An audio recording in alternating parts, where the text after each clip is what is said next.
ଆଜିର ପ୍ରସଙ୍ଗ ବିଷୟ 79 ବର୍ଷର ସ୍ୱାଧୀନ ଭାରତ ସଂକଳ୍ପ ସମୃଦ୍ଧିର ନୂଆ ଆଭିମୁଖ୍ୟ। ଆଲେଖ୍ୟ ସଙ୍ଗୀତା ସାମଲ, ଉପସ୍ଥାପନାରେ ମୁଁ ସତ୍ୟବ୍ରତ ବେହୁରା। ଭାରତ ଆଜି 79ତମ ସ୍ୱାଧୀନତା ଦିବସ ପାଳନ କରୁଛି। ଆମ ମହାନ ରାଷ୍ଟ୍ରର ପ୍ରତ୍ୟେକ ନାଗରିକଙ୍କ ପାଇଁ ଏହା ଏକ ଗର୍ବର ମୁହୂର୍ତ୍ତ। ଏହି ଦିନଟି 1947ରେ ବ୍ରିଟିଶ ଉପନିବେଶବାଦୀ ଶାସନର ଅନ୍ତ ଏବଂ ଏକ ସ୍ୱାଧୀନ ଓ ସାର୍ବଭୌମ ଗଣରାଜ୍ୟର ଜନ୍ମକୁ ଚିହ୍ନିତ କରେ। ଏହା ଦେଶର ସ୍ୱାଧୀନତା ପାଇଁ ସର୍ବସ୍ୱ ଦେଇଥିବା ଅଗଣିତ ସ୍ୱାଧୀନତା ସଂଗ୍ରାମୀଙ୍କ ତ୍ୟାଗ, ସଂଘର୍ଷ ଏବଂ ସ୍ୱପ୍ନକୁ ମନେ ପକାଇବାର ଦିନ। ଭାରତର ସ୍ୱାଧୀନତା ସଂଗ୍ରାମ କୌଣସି ଆକସ୍ମିକ ଘଟଣା ନଥିଲା, ବରଂ ଏକ ଦୀର୍ଘ ଏବଂ ନିରନ୍ତର ଆନ୍ଦୋଳନର ପ୍ରତିଫଳନ ଥିଲା। 1857 ବିଦ୍ରୋହ, ଯାହାକୁ ସ୍ୱାଧୀନତାର ପ୍ରଥମ ଯୁଦ୍ଧ ଭାବରେ ବିବେଚନା କରାଯାଏ, ଅସହଯୋଗ ଆନ୍ଦୋଳନ, ଆଇନ ଅମାନ୍ୟ ଆନ୍ଦୋଳନ ଏବଂ ଭାରତ ଛାଡ଼ ଆନ୍ଦୋଳନ ପର୍ଯ୍ୟନ୍ତ ସ୍ୱାଧୀନତାର ପଥ ସାହସ ଏବଂ ସ୍ଥିରତା ସହିତ ପ୍ରଶସ୍ତ ହୋଇଥିଲା। ମହାତ୍ମା ଗାନ୍ଧୀ, ନେତାଜୀ ସୁଭାଷ ଚନ୍ଦ୍ର ବୋଷ, ସର୍ଦ୍ଦାର ବଲ୍ଲଭ ଭାଇ ପଟେଲ, ପଣ୍ଡିତ ଜବାହରଲାଲ ନେହେରୁ, ଡକ୍ଟର B.R. ଆମ୍ବେଦକର, ଭଗତ ସିଂ, ରାଣୀ ଲକ୍ଷ୍ମୀବାଇ ଏବଂ ଆହୁରି ଅନେକଙ୍କ ପରି ସାହସୀ ଦେଶଭକ୍ତ ନେତାମାନେ ଏହି ଜାତୀୟ ଜାଗରଣରେ ପ୍ରମୁଖ ଭୂମିକା ଗ୍ରହଣ କରିଥିଲେ।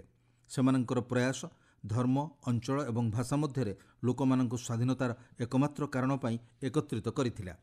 ମହାତ୍ମା ଗାନ୍ଧୀଙ୍କ ଅହିଂସା ଏବଂ ଆଇନ ଅମାନ୍ୟ ଆନ୍ଦୋଳନର ଦର୍ଶନ ଲକ୍ଷ ଲକ୍ଷ ଲୋକଙ୍କୁ ଶାନ୍ତିପୂର୍ଣ୍ଣ ପ୍ରତିବାଦରେ ଅଂଶଗ୍ରହଣ କରିବାକୁ ପ୍ରେରଣା ଯୋଗାଇଥିଲା। ତାଙ୍କ ନେତୃତ୍ୱ ଭାରତର ସ୍ୱାଧୀନତା ପାଇଁ ବିଶ୍ୱର ଦୃଷ୍ଟି ଆକର୍ଷଣ କରିଥିଲା।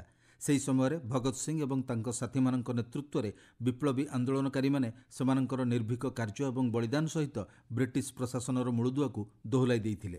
ଦଶନ୍ଧି ଧରି ସଂଘର୍ଷ କରିବା ପରେ ଭାରତ ଶେଷରେ 1947 ମସିହା ଅଗଷ୍ଟ 15ରେ ସ୍ୱାଧୀନତା ହାସଲ କରିଥିଲା। ସେହି ଐତିହାସିକ ଦିନରେ ଏକ ନୂତନ ଯାତ୍ରାର ଶୁଭାରମ୍ଭ ହୋଇଥିଲା। ତାହା ହେଉଛି ଏକ ଗଣତାନ୍ତ୍ରିକ ଓ ପ୍ରଗତିଶୀଳ ରାଷ୍ଟ୍ର ଗଠନର ଯାତ୍ରା। ଆଜି ଯେତେବେଳେ ଆମେ 79ତମ ସ୍ୱାଧୀନତା ଦିବସ ପାଳନ କରୁଛୁ, ଭାରତ ବିଶ୍ୱର ସର୍ବବୃହତ ଗଣତନ୍ତ୍ର ଏବଂ ଦ୍ରୁତତମ ଅଭିବୃଦ୍ଧିଶୀଳ ଅର୍ଥନୀତି ମଧ୍ୟରୁ ଗୋଟିଏ ଭାବରେ ପରିଚିତି ଲାଭ କରିଛି। ବିଗତ ଦଶନ୍ଧିଗୁଡ଼ିକରେ ଦେଶ ବିଜ୍ଞାନ ଏବଂ ପ୍ରଯୁକ୍ତିବିଦ୍ୟା, କୃଷି, ଶିକ୍ଷା, ମହାକାଶ ଗବେଷଣା, ସ୍ୱାସ୍ଥ୍ୟସେବା ଏବଂ ଡିଜିଟାଲ ପରିବର୍ତ୍ତନରେ ଉଲ୍ଲେଖନୀୟ ଅଗ୍ରଗତି କରିଛି। Digital India, make in India ଏବଂ ଷ୍ଟାର୍ଟଅପ୍ ଇଣ୍ଡିଆ ଭଳି ଯୋଜନା ଯୁବପିଢ଼ିଙ୍କୁ ସଶକ୍ତ କରିଛି ଏବଂ ନବସୃଜନ ଓ ଉଦ୍ୟୋଗିତାକୁ ଉତ୍ସାହିତ କରିଛି।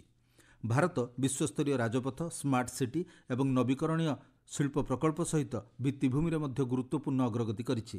ପ୍ରତିରକ୍ଷା କ୍ଷେତ୍ରରେ ଭାରତ ଏବେ ଆତ୍ମନିର୍ଭରଶୀଳ ଏବଂ ପ୍ରଯୁକ୍ତିବିଦ୍ୟା ଦୃଷ୍ଟିରୁ ଉନ୍ନତ ତଥା ଗର୍ବର ସହିତ ନିଜର ଅସ୍ତ୍ରଶସ୍ତ୍ର ଏବଂ ବିମାନ ନିର୍ମାଣ କରୁଛି। ଦେଶର ମହାକାଶ ସଂସ୍ଥା ଇସ୍ରୋ ଚନ୍ଦ୍ରାୟନ ଏବଂ ଗଗନଯାନ ଭଳି ସଫଳ ମିଶନ ସହିତ ବିଶ୍ୱସ୍ତରୀୟ ସ୍ୱୀକୃତି ଲାଭ କରିଛି। ସାମାଜିକ ସଂସ୍କାର ଏବଂ କଲ୍ୟାଣକାରୀ ଯୋଜନାଗୁଡ଼ିକ ଅବହେଳିତ ବର୍ଗର ଉନ୍ନତି, ମହିଳା ସଶକ୍ତିକରଣକୁ ଉନ୍ନତ କରିବା ଏବଂ ଲକ୍ଷ ଲକ୍ଷ ଲୋକଙ୍କ ପାଇଁ ଖାଦ୍ୟ ସୁରକ୍ଷା ଓ ସ୍ୱାସ୍ଥ୍ୟସେବା ସୁନିଶ୍ଚିତ କରିଛି। କିନ୍ତୁ ଏବେ ମଧ୍ୟ ଆମ ପାଇଁ ଜଳବାୟୁ ପରିବର୍ତ୍ତନ ଓ ଅନ୍ୟାନ୍ୟ କ୍ଷେତ୍ରକୁ ସଶକ୍ତ କରିବା ଲାଗି ଧ୍ୟାନ ଦେବାର ଆବଶ୍ୟକତା ରହିଛି। ଏକ ଶକ୍ତିଶାଳୀ ଏବଂ ସମାବେଶୀ ଭାରତ ଗଠନରେ ଯୋଗଦାନ ଦେବା ପ୍ରତ୍ୟେକ ନାଗରିକଙ୍କର, ବିଶେଷ କରି ଯୁବପିଢ଼ିର ଦାୟିତ୍ୱ। ଆଜି 79ତମ ସ୍ୱାଧୀନତା ଦିବସ ଅବସରରେ ପ୍ରଧାନମନ୍ତ୍ରୀ ନରେନ୍ଦ୍ର ମୋଦି ଦିଲ୍ଲୀର ଲାଲକିଲ୍ଲାରୁ ଜାତୀୟ ପତାକା ଉତ୍ତୋଳନ କରି ଦେଶକୁ ସମ୍ବୋଧିତ କରି କହିଛନ୍ତି, ଏହି ସ୍ୱାଧୀନତା ଦିବସ ଆଶା ଏବଂ ଆକାଂକ୍ଷାର ପର୍ବ। ସେ କହିଛନ୍ତି, ଏହି ଅବସର 140 କୋଟି ଭାରତୀୟଙ୍କ ସଂକଳ୍ପ ଏବଂ ସହଭାଗିତା ସଫଳତାର ଗର୍ବର ବିଷୟ। ଏହି ଅବସରରେ ପ୍ରଧାନମନ୍ତ୍ରୀ ଯୁବ ବୈଜ୍ଞାନିକ, ଇଞ୍ଜିନିୟର ଏବଂ ସରକାରଙ୍କ ସବୁ ବିଭାଗକୁ make in India fight jet ବିମାନ ଉତ୍ପାଦନ କରିବା ଲାଗି ଆହ୍ୱାନ ଦେଇଛନ୍ତି। 79ତମ ସ୍ୱାଧୀନତା ଦିବସ ଅବସରରେ ପ୍ରଧାନମନ୍ତ୍ରୀ ବିକଶିତ ଭାରତ ରୋଜଗାର ଯୋଜନାର ଶୁଭାରମ୍ଭ ନେଇ ଘୋଷଣା କରିଛନ୍ତି। ସେ କହିଛନ୍ତି, ଏହି ଯୋଜନାରେ 1 ଲକ୍ଷ କୋଟି ଟଙ୍କା ବ୍ୟୟ କରାଯିବ। ଗ୍ରୁପ୍ କ୍ୟାପ୍ଟେନ୍ ଶୁଭାଂଶୁ ଶୁକ୍ଳାଙ୍କ ଆନ୍ତର୍ଜାତିକ ମହାକାଶ କେନ୍ଦ୍ରକୁ ଯାତ୍ରା ଦେଶ ପାଇଁ ଅତ୍ୟନ୍ତ ଗୌରବର ବିଷୟ ବୋଲି କହିବା ସହ ପ୍ରଧାନମନ୍ତ୍ରୀ ଭାରତର ନିଜସ୍ୱ ମହାକାଶ କେନ୍ଦ୍ର ନିର୍ମାଣ ବିଷୟରେ ମଧ୍ୟ ସୂଚନା ଦେଇଛନ୍ତି। ଦେଶର 300ରୁ ଅଧିକ ଷ୍ଟାର୍ଟଅପ୍ ମହାକାଶ କ୍ଷେତ୍ରରେ କାର୍ଯ୍ୟ କରୁଛନ୍ତି ବୋଲି ପ୍ରଧାନମନ୍ତ୍ରୀ କହିଛନ୍ତି। ସ୍ୱାଧୀନତା ଦିବସ କେବଳ ଏକ ଉତ୍ସବ ନୁହେଁ, ବରଂ ଦେଶ ପ୍ରତି ଆମର କର୍ତ୍ତବ୍ୟକୁ ମନେ ପକାଇବାର ଦିନ। ଆସନ୍ତୁ ଆମେ କେବଳ କଥାରେ ନୁହେଁ, ବରଂ ଆମର କାର୍ଯ୍ୟ ମାଧ୍ୟମରେ ଆମର ସ୍ୱାଧୀନତା ସଂଗ୍ରାମୀଙ୍କ ବଳିଦାନକୁ ସମ୍ମାନ ଜଣାଇବା। ଆସନ୍ତୁ ଆମେ ଗଣତନ୍ତ୍ର, ଏକତା ଏବଂ ନ୍ୟାୟର ମୂଲ୍ୟବୋଧକୁ ବଜାୟ ରଖିବାକୁ ପ୍ରତିଜ୍ଞା କରିବା।